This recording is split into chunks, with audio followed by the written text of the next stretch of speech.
السلام علیکم۔ History of Kashmir کے ساتھ ڈاکٹر حسان بخاری آپ کی خدمت میں حاضر ہے۔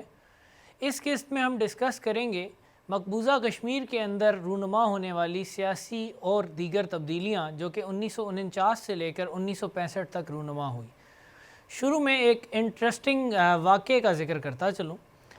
فیبرری 1948 میں جب یو این کا سیشن بیٹھا ہوا تھا کشمیر کے مسئلے کے اوپر، تو شیخ عبداللہ صاحب بھارت کی نمائندگی کرنے کے لیے یو این میں تشریف لائے۔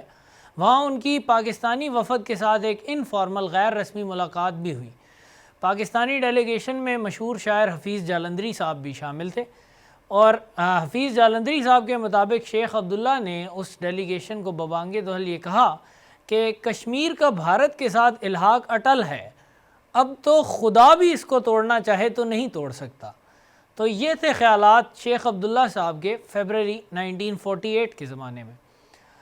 خیر، جنگ بندی کے تقریباً 6 ماہ بعد 20 جون 1949 کو مہاراجہ ہری سنگھ نے اپنے عہدے سے استعفیٰ دے دیا۔ ان کے استعفے کی مین وجہ شیخ عبداللہ کا اثر و رسوخ تھا جو وہ پنڈت جواہر لال نہرو جی پر رکھتے تھے۔ شیخ عبداللہ کسی طور بھی ہری سنگھ کو برداشت کرنے پر آمادہ نہ تھے، وہ اپنا ریاست کشمیر میں اقتدار شیئر نہیں کرنا چاہتے تھے، تو چنانچہ ہری سنگھ کو جانا پڑا۔ شیخ عبداللہ وزیر اعظم کشمیر کے طور پر مزید پاورفل ہو گئے، اور ہری سنگھ کی جگہ اس کا بیٹا کرن سنگھ کو اپوائنٹ کیا گیا جو کہ ایک انتہائی نوجوان لڑکا ہی تھا۔ 17 اکتوبر 1949 کو انڈین آئین ساز اسمبلی نے آرٹیکل 370 اڈاپٹ کیا۔ آرٹیکل 370 نے بیسیکلی ریاست کشمیر کو ایک اسپیشل سٹیٹس دیا، یعنی کہ اس کا ہمیشہ سٹیٹس، اس آرٹیکل میں کہا گیا کہ اس ریاست کا سٹیٹس ہمیشہ باقی انڈیا سے مختلف ہوگا، اور اس آرٹیکل کے تحت ریاست کشمیر کو ایک سیپریٹ اسمبلی، کانسٹیٹیوشن اور ایون سیپریٹ فلیگ رکھنے کی بھی اجازت دی گئی۔ جھنڈا بھی ان کا علیحدہ تھا، اور مکمل طور پر اندرونی خود مختاری دی گئی۔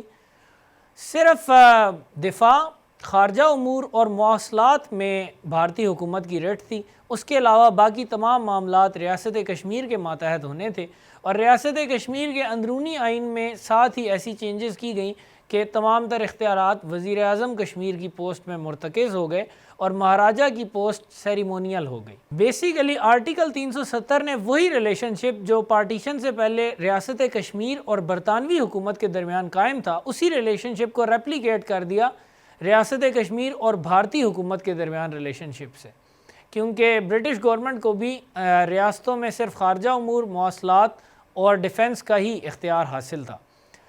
ستمبر اور اکتوبر 1951 کے مہینوں میں انڈین آکوپائیڈ کشمیر میں الیکشنز ہوئے۔ 75 سیٹوں پر الیکشن ہوئے۔ جیسا کہ پہلے ذکر آ چکا ہے کہ مہاراجہ کے دور میں 75 میں سے صرف 33 سیٹوں پر الیکشن ہوتا تھا اور 42 نامزد ہوتی تھیں۔ اب 75 کی 75 سیٹوں پر الیکشن ہوئے۔ ساری کی ساری سیٹیں شیخ عبداللہ صاحب کی نیشنل کانفرنس نے جیت لی۔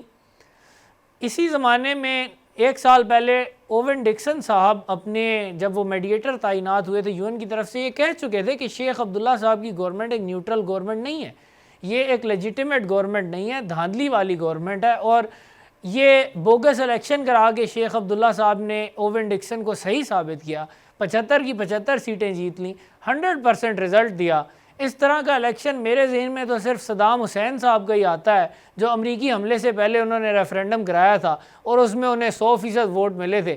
ایک دفعہ یہ کارنامہ شیخ عبداللہ صاحب نے انجام دیا، بعد میں صدام حسین صاحب نے سر انجام دیا۔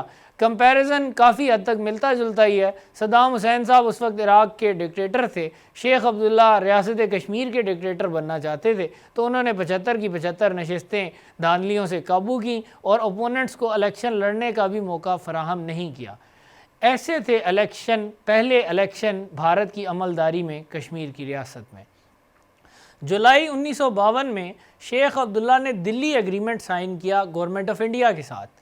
بیسیکلی اس ایگریمنٹ نے جو اسپیشل سٹیٹس دیا تھا آرٹیکل 370 کے تحت حکومت ہندوستان نے، اس کو انڈورس کیا، اس کو قبول کیا ریاست کشمیر کی جانب سے۔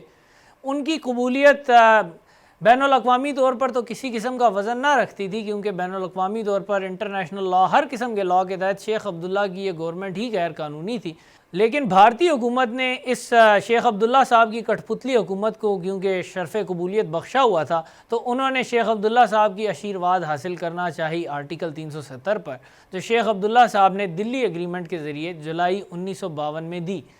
لیکن اس وقت تک شیخ عبداللہ صاحب کے منہ کا ذائقہ ہندوستانی جمہوریت سے کچھ کڑوا ہو چلا تھا۔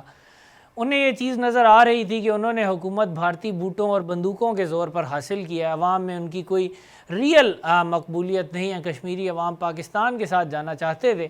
وہ جیسے کہ ایک مایہ ناز سیاستدان تو تھے ہی، تو انہوں نے اپنی یہ گرگٹ ٹائپ مینٹالٹی اس وقت بھی شو کرائی، اور اس وقت 1952 میں ہی انہوں نے بھارتی حکومت کو کچھ للکارنا شروع کیا۔ جیسے کہ جموں میں کی گئی ایک تقریر کے دوران میں شیخ عبداللہ نے یہ کہا کہ میں نے اپنے لوگوں کو بتایا تھا کہ ان کے حقوق بھارت میں محفوظ رہیں گے، مگر پڑھے لکھے بے روزگار مسلمان پاکستان کی طرف دیکھتے ہیں، کیونکہ ان کے ہندو ہم وطنوں کو تو بھارت میں روزگار کے مواقع مل جاتے ہیں، مگر مسلمانوں پر بھارت میں سرکاری نوکری کے دروازے مکمل طور پر بند ہیں۔ خیر 1952 میں شیخ عبداللہ صاحب نے کچھ پنڈت جواہر لال نہرو کے خلاف بھارتی گورنمنٹ کے خلاف بولنا شروع کیا تھا۔ شاید وہ اپنی کھوئی ہوئی مقبولیت کچھ بحال کرنا چاہ رہے تھے۔ یہ بات بھارتی گورنمنٹ کو لیکن ذرا بھی پسند نہ آئی، اور آگے جو کچھ ہوا وہ ابھی ہم بیان کریں گے 1 منٹ میں۔ پہلے ایک چھوٹا سا یہ پوائنٹ بتاتے چلوں کہ نومبر 1952 میں مہاراجہ کی پوسٹ کو ابالش کر دیا گیا، مونارکی کو ختم کر دیا گیا، اور مہاراجہ کی جگہ صدر ریاست کا ٹائٹل ایجاد کیا گیا کہ کشمیر کا آئینی حکمران اب صدر ریاست ہوگا، جیسے ہیڈ آف اسٹیٹ ہوتا ہے پاکستان اور انڈیا میں، اور کرن سنگھ کو جو کہ ہری سنگھ کے صاحبزادے تھے ان کو اس پوسٹ پر الیکٹ کر لیا گیا۔ مئی 1953 میں شیخ عبداللہ کی حکومت کو صدر ریاست کرن سنگھ نے برطرف کر دیا۔ وجہ یہ بیان کی گئی کہ وہ اپنی کابینہ کا اعتماد کھو چکے ہیں، اسمبلی کا اجلاس نہیں بلایا گیا، رات کے اندھیرے میں شیخ عبداللہ کو بلایا گیا اور انہیں بتایا گیا کہ وہ کابینہ کا اعتماد کھو چکے ہیں اور انہیں اب وزیر اعظم کشمیر کی پوسٹ چھوڑنی پڑے گی۔ ان کے پرانے ساتھی بخشی غلام محمد ان کی جگہ وزیر اعظم کشمیر نامزد ہوئے۔ بخشی غلام محمد کی ریپوٹیشن کشمیر میں اور نیشنل کانفرنس میں بھی ایک غنڈے کی سی تھی۔ وہ تقریباً الٹریٹ تھے، پڑھے لکھے نہ تھے، اور غنڈہ گردی کا کام نیشنل کانفرنس کی سیاسی پارٹی جو کرواتی تھی کشمیر کے اندر اپنے اپوننٹس کے خلاف، اس ونگ کے وہ سربراہ تھے۔ تو بخشی غلام محمد صاحب کو اب شیخ عبداللہ کی جگہ وزیر اعظم کشمیر بنایا گیا، اور شیخ عبداللہ کے دوست جواہر لال نہرو صاحب نے اگلے 11 سال انہیں جیل میں ٹھونسے رکھا۔ یہ تھی سزا چھوٹی سی کلا بازی کھانے کی، جو 2-4 باتیں انہوں نے بھارت کے خلاف کر دیں، ان کی سزا انہیں اگلے 11 سال جیل میں بھگتنی پڑی۔ اور پنڈت جواہر لال نہرو جو اپنے آپ کو شیخ عبداللہ کا دوست کہتے نہیں تھکتے تھے، انہوں نے اس وقت ان الفاظ میں اپنا معافِ ضمیر بیان کیا: میں شیخ عبداللہ کے طرز عمل کی صرف یہی توجیہ پیش کر سکتا ہوں کہ وہ اپنا ذہنی توازن کھو بیٹھے ہیں۔ تو بیسیکلی نہرو نے شیخ عبداللہ کو مینٹلی انسٹیبل یا پاگل قرار دے کر جیل میں ڈال دیا۔ بعد میں ان پر غداری کا مقدمہ بھی چلا بھارت کے خلاف، اور بخشی غلام محمد اگلے 9 سال تک کشمیر کے تاج و تخت پر جلوہ افروز رہے اور جواہر لال نہرو اور ہندوستان کا ایجنڈا پورا کرتے رہے۔ کچھ الفاظ شیخ عبداللہ صاحب کے بارے میں اس وقت کہنا چاہوں گا۔ شیخ عبداللہ صاحب جیسے طالع آزما لیڈر اپنی عوام کے لیے گورکن کا کردار ادا کرتے ہیں۔ ان لوگوں کا نہ کوئی اصول ہوتا ہے اور نہ ہی کوئی نظریہ۔ دولت اور طاقت حاصل کرنے کے لیے ایسے لوگ پستی اور غداری کی کسی بھی حد تک جا سکتے ہیں۔ میر جعفر سے لے کر حسین حقانی تک مسلمانان ہند کی تاریخ میں ایسے کتنے ہی کردار آئے ہیں۔ شیخ عبداللہ نے اپنی زندگی میں کئی دفعہ کلا بازیاں کھائیں، اپنے تھوکے ہوئے کو انتہائی کانفیڈنس کے ساتھ کئی مرتبہ چاٹا۔ ہمیشہ انہوں نے اپنے ذاتی مفاد کو کشمیریوں پر ترجیح دی۔ انہوں نے نہرو کی فوج کے سر پر اپنے اقتدار کا محل تعمیر کرنا چاہا، مگر کشمیر کے 2/3 حصے کو اپنے قبضے میں لینے کے بعد بھارتی ڈاکوؤں کے گروہ کے لیے شیخ عبداللہ صاحب کی افادیت کافی کم ہو چکی تھی۔ چنانچہ شیخ عبداللہ نے جب اسٹیٹ اسمبلی کے ذریعے الحاق کو قبولیت بخشوانے میں تذبذب سے کام لیا تو نہرو نے بلا چوں چراں اپنے دوست کو جیل کی کال کوٹھڑی میں پھینک دیا۔ نہ خدا ہی ملا نہ وصال صنم، نہ ادھر کے رہے نہ ادھر کے رہے۔ شیخ عبداللہ صاحب کے جانے کے بعد فروری 1954 میں جموں کشمیر اسمبلی نے فوراً ریزولوشن پاس کیا جس میں ریٹیفائی کیا گیا انسٹرومنٹ آف ایکسیشن کو، اور انڈیا کے ساتھ الحاق کی تصدیق کی گئی بخشی غلام محمد صاحب کی جانب سے۔ آخر کو ان کو لایا ہی اسی مقصد کے لیے گیا تھا۔ 14 مئی 1954 کو کانسٹیٹیوشن آرڈر نمبر 1954 بھارتی سرکار کی جانب سے جاری کیا گیا۔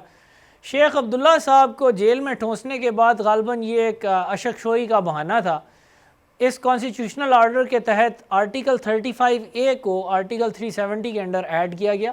آرٹیکل 35A ڈیفائن کرتا ہے پرماننٹ ریزیڈنٹس کو، مستقل جو لوگ کشمیری ہیں ان کو ڈیفائن کرتا ہے، اور ساتھ ہی یہ سٹیپولیٹ کرتا ہے کہ صرف پرماننٹ ریزیڈنٹس ہی کشمیر کی ریاست میں زمین یا غیر منقولہ جائیداد خرید سکیں گے، صرف وہی ووٹ دے سکیں گے، وہی الیکشنز میں کھڑے ہو سکیں گے، اور وہی اسٹیٹ کی جو اسٹیٹ آف کشمیر کی گورنمنٹ امپلائمنٹ ہے اس میں سرکاری نوکری کے لیے ایلیجیبل ہو سکیں گے۔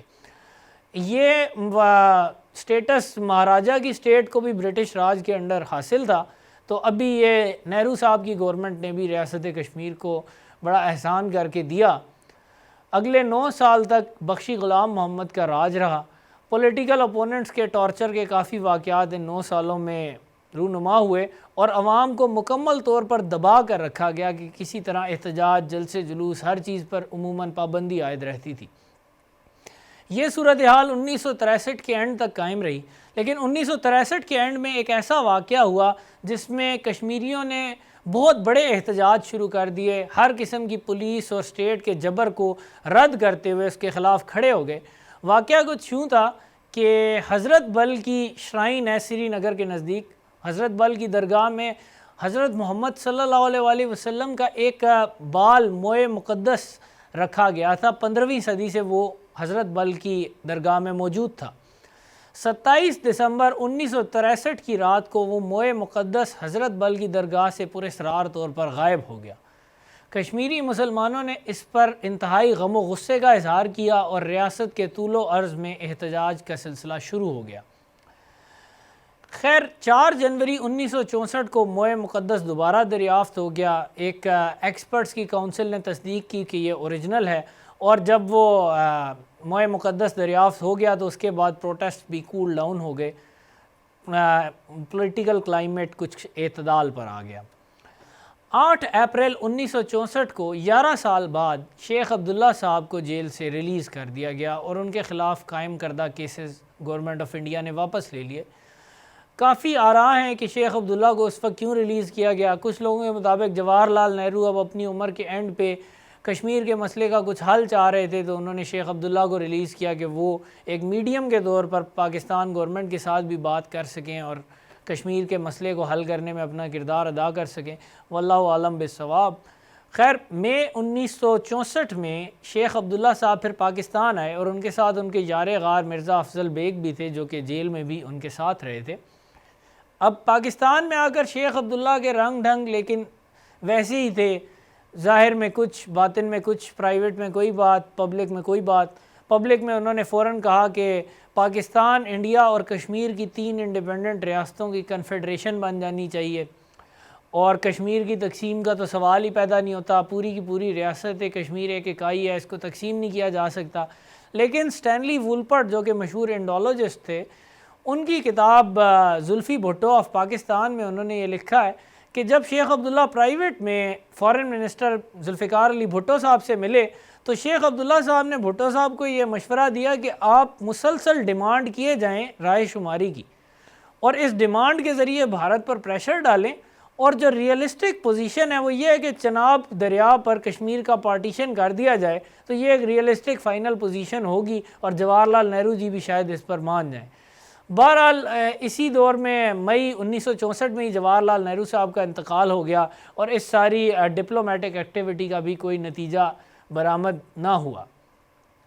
30 مارچ 1965 کو ایک سیریمونیل سٹیپ لیا گیا۔ کشمیر کی آٹونومی تو 1953 میں ہی کافی حد تک گھٹا دی گئی تھی، لیکن 30 مارچ 1965 تک جو ٹائٹلز یوز ہو رہے تھے وہ کشمیر میں وزیر اعظم اور صدر ریاست کے ہی ہو رہے تھے، ان ٹائٹلز کو بھی ابالش کر دیا گیا اور بھارت کی دیگر ریاستوں کی طرح کشمیر میں بھی چیف منسٹر اور گورنر کے عہدیداروں کے نام رکھے گئے، اور اس طرح ریاست کشمیر کو بھارت میں ضم کرنے میں ایک اور سٹیپ لیا گیا۔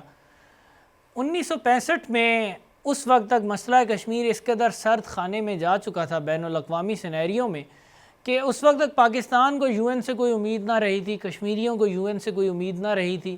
بھارت کانفیڈنٹ ہو چلا تھا کہ اس نے کشمیریوں کے جذبہ حریت کو کچل دیا ہے، کوئی بڑا احتجاج رونما نہ ہو رہا تھا، کوئی بڑی اپوزیشن تحریک نظر نہ آ رہی تھی، تو بھارتی ایک لحاظ سے اگر ان کی زبان کا لفظ یوز کریں تو شانت تھے کہ کشمیر پر ہم نے اپنا قبضہ مستحکم کر لیا ہے، جبکہ پاکستانی اور کشمیری اس سچویشن پر تل ملا رہے تھے۔